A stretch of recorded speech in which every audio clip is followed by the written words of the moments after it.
Ang mabuting balita ng Panginoon, ayon kay San Marcos.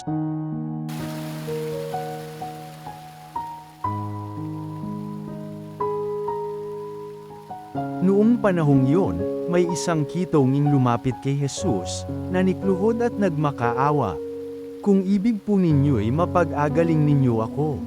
Nahabag si Jesus at hinipo siya, sabay ang wika, ibig ko.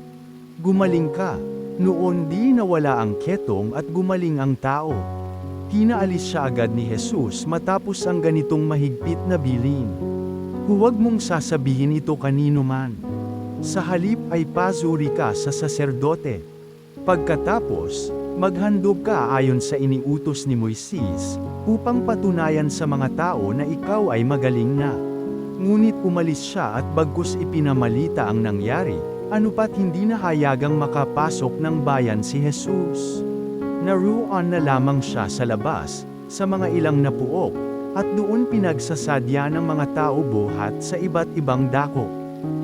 Ang mabuting balita ng Panginoon.